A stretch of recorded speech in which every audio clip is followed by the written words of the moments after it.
जय हिंद एवरीवन, स्वागत है आपका हमारे इस चैनल जिसका नाम है गवर्नमेंट एग्जाम्स फंडा। मोस्ट एक्सपेक्टेड करंट अफेयर्स की सीरीज रहेगी। आज इसका रहेगा पार्ट 1 CDS 2 2020 के लिए। इस सीरीज का स्पेशल फीचर ये रहेगा कि कुछ करंट अफेयर्स उस दिन या उस महीने के लिए इंपॉर्टेंट होते हैं, लेकिन जैसे जैसे टाइम आगे बढ़ जाता है तो कुछ करंट अफेयर्स इंपॉर्टेंट नहीं रहते। अब टाइम आ गया है उनको बिल्कुल फिल्टर करने का, और जो आज की डेट में भी रेलिवेंट है और जो आपको यूपीएससी सीडीएस के एग्जाम में पूछे जाएंगे या सीएपीएफ में पूछे जाएंगे वो कवर करेंगे। तो आपका एक काम ही है, शेयर कर देना, वीडियो को लाइक कर देना।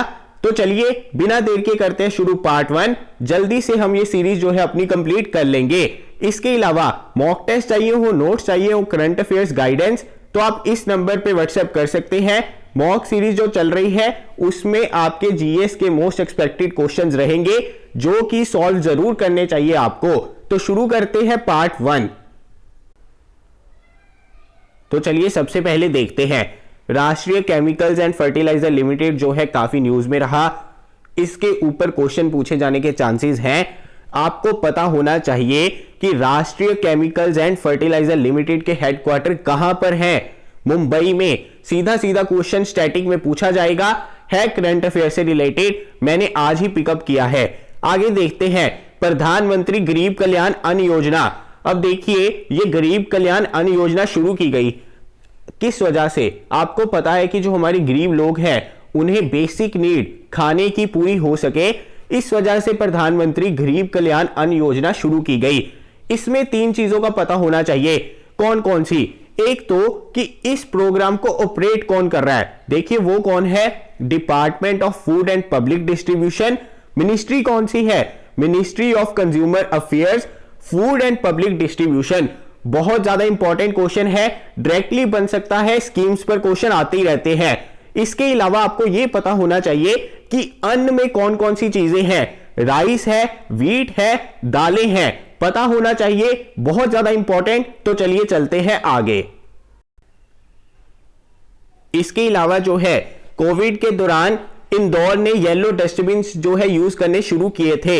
येलो कलर के डस्टबिन किस वजह से? जिसमें सिर्फ वही सामान, वही चीजें, वही वस्तुएं फेंकी जाती थी जो कोविड से रिलेटेड थी। उनके लिए अलग से डस्टबिन शुरू किया गया जिसकी कलर स्कीम रखी गई क्या? येलो। बहुत ज्यादा important. Lieutenant colonel Bharat Pannu ji जो है वो उन्होंने इतिहास रच दिया। किस वजह से? इंटरनेशनल साइकिलिंग इवेंट वी राम जीतकर रन अक्रॉस अमेरिका, वहां पर उनकी पोजीशन आई 3rd। बहुत ज्यादा इंपॉर्टेंट क्वेश्चन है। लेफ्टिनेंट कर्नल भरत पन्नू जी बहुत ज्यादा इंपॉर्टेंट है। साइकिलिंग में इंटरनेशनल टाइटल जो है जीता है, पहले भारतीय बन गए हैं। वी राम में उनकी पोजीशन थी 3rd, रन अक्रॉस अमेरिका, और ये one of the most difficult races रहती है साइकिलिंग की। तो चलिए चलते हैं आगे। समुद्र सेतु मिशन के बारे में तो आपने अब तक बहुत ज्यादा पढ़ लिया है, लेकिन लास्ट टाइम है तो जरूरी चीजें देख लेना। पहली चीज, मालदीव, श्रीलंका और ईरान, इन 3 देशों से जो इंडियंस फंसे हुए थे, भारतीय फंसे हुए थे, उन्हें वापस लाया गया। कौन सी शिप्स का यूज हुआ पता होने चाहिए। INS जलाश्वा, मगर, शार्दुल। स्टार मार्क कर लीजिए, ना तो ये 3 कंट्रीज भूलनी चाहिए, ना ही ये 3 इंडियन नेवल शिप्स भूलनी चाहिए। आपको समुद्र सेतु मिशन में कोई दिक्कत नहीं आएगी। दिक्कत आएगी जब आपको कंट्रीज पूछ लेंगे या फिर इंडियन नेवल शिप्स पूछ लेंगे। इस वजह से मैंने दोबारा से लिया है। तो चलिए चलते हैं आगे। Neyveli power plant boiler.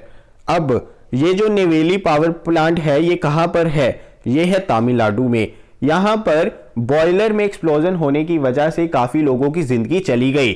उसके बाद इस इंसिडेंट को लेकर एक इंक्वायरी कमेटी बिठाई गई जिसे हेड कौन करेंगे? श्री PK मोहपत्रा जी। स्टार मार्क कर लीजिए, इंपॉर्टेंट क्वेश्चन है। उद्यम रजिस्ट्रेशन पोर्टल। अब देखिए बहुत ज्यादा इंपॉर्टेंट है। पहले तो कि ये पोर्टल किसके अंडर आता है? मिनिस्ट्री ऑफ MSME के under, ministry of micro small and medium enterprises. और MSME के लिए अगर रजिस्टर करना है तो उद्यम पोर्टल के ऊपर जाना होगा।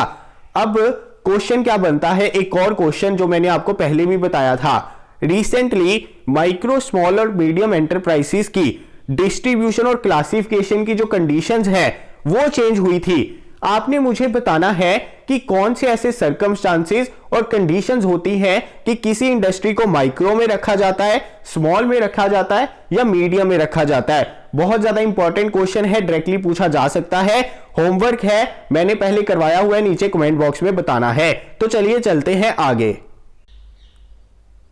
सी रंगराजन को सम्मानित किया गया पीसी महालनोबिस अवार्ड से, बहुत ज्यादा इंपॉर्टेंट है। लाइफ टाइम अचीवमेंट अवार्ड उन्हें मिला कंट्रीब्यूशन के लिए नेशनल इनकम को कैलकुलेट करने के लिए। आपने मुझे कमेंट बॉक्स में यह बताना है कि सी रंगराजन जी कौन है। इसके अलावा स्किल कनेक्ट फोरम जो है कौन से राज्य ने शुरू किया? कर्नाटका ने। इसी वजह से कि जो जॉब देने वाले हैं और जो चाहते हैं जॉब लेना, वो इस फोरम के थ्रू जो है एक दूसरे से कनेक्ट हो सके। स्किल कनेक्ट फोरम शुरू किया कर्नाटका राज्य ने। तो चलिए चलते हैं आगे। इसके अलावा एक नई स्कीम जो है लॉन्च हुई थी, एक्सेलरेट विज्ञान स्कीम। पहले तो आपको यह पता होना चाहिए कि यह लॉन्च किसने की? Science and engineering research board of India ने। किस वजह से? ताकि एक सिंगल प्लेटफॉर्म जो है शुरू किया जा सके, जिसके थ्रू अलग अलग वर्कशॉप्स चल सके कंट्री में, इंटर्नशिप के प्रोग्राम्स चल सके और हमारे ग्रेजुएट्स और पोस्ट ग्रेजुएट्स की रिसर्च की क्वालिटी को इंक्रीज किया जा सके। एक्सेलरेट विज्ञान स्कीम इंपॉर्टेंट है। लॉन्च किसने की, किस वजह से लॉन्च की, पता होना चाहिए। तो चलिए चलते हैं आगे। इसके अलावा रविंद्र जडेजा जो है हमारे ऑलराउंडर, उन्हें मोस्ट वैल्यूएबल प्लेयर 21वीं सदी का घोषित किया गया। किसके द्वारा? विस्डन के द्वारा। बहुत ज्यादा इंपॉर्टेंट है। रविंद्र जडेजा जी के कंट्रीब्यूशन को देखते हुए, सर रविंद्र जडेजा जी के कंट्रीब्यूशन को देखते हुए उन्हें मोस्ट वैल्यूएबल प्लेयर 21वीं सदी का घोषित किया गया विस्डन के द्वारा। तो चलिए चलते हैं आगे। इसके अलावा प्राइम मिनिस्टर जो है नीमू गए थे, लद्दाख में है, जो इंटरेक्ट करने के लिए हमारे सोल्जर्स के साथ। आपको पता होना चाहिए कि नीमू जो है वो कहां पर है। देखिए जो नीमू है वो सराउंड करता है जंस्कर रेंज से और किस नदी के किनारे है? इंडस नदी के किनारे है। क्वेश्चन पूछा जा सकता है, नीमू कहां पर है, पता होना चाहिए। तो चलिए चलते हैं आगे। जुलाई 1 को नेशनल डॉक्टर्स डे मनाया जाता है और इस साल डॉक्टर्स काफी न्यूज में रहे हैं। कोविड की वजह से उनके कंट्रीब्यूशन को अनदेखा नहीं किया जा सकता, इसलिए आपको पता होना चाहिए कि नेशनल डॉक्टर्स डे कब मनाया जाता है। आपका होमवर्क है, आपने मुझे बताना है इंटरनेशनल डॉक्टर्स डे किस दिन मनाया जाता है और इस बार थीम क्या था नेशनल डॉक्टर्स डे का। इसके अलावा कृतिका पांडे जी इंडियन ऑथर है, इन्हें कॉमनवेल्थ शॉर्ट स्टोरी प्राइज से सम्मानित किया गया। ये उसकी विनर थी, the great Indian T and snacks. Important है, इसका नाम याद रखना। तो चलिए चलते हैं आगे। Major general Nigar Johar promoted to lieutenant general.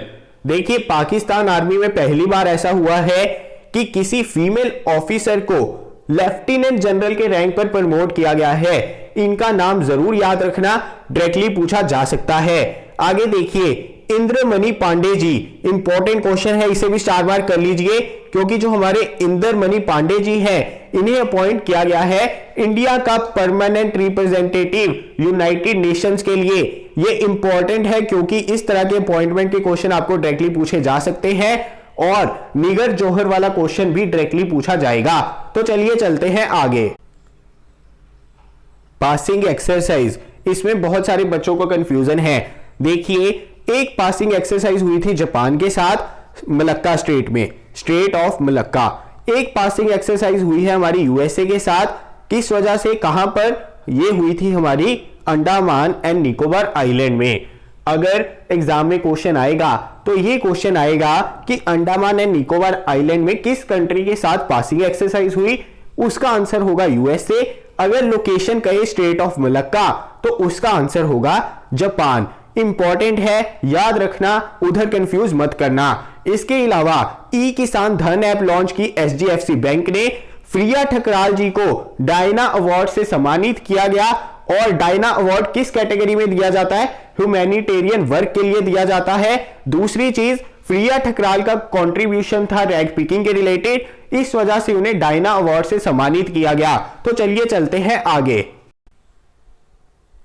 International monetary fund ने जो है हमारा लॉन्च की थी लिस्ट, जिसके अकॉर्डिंग इंडिया का फॉरेन एक्सचेंज रिजर्व वर्ल्ड का, विश्व का 5th लार्जेस्ट है, जिसमें इंडिया से ऊपर है हमारा चाइना, जापान, स्विट्जरलैंड और रशिया।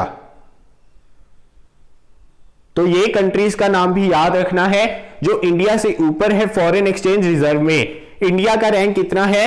5th है, बहुत ज्यादा इंपॉर्टेंट है। इसके अलावा नेक्स्ट वीडियो आपको बहुत जल्दी मिल जाएगी। आप लोग वीडियो देख लेते हैं, लाइक नहीं करते तो बहुत ज्यादा बुरा लगता है, तो वीडियो को लाइक जरूर कर देना।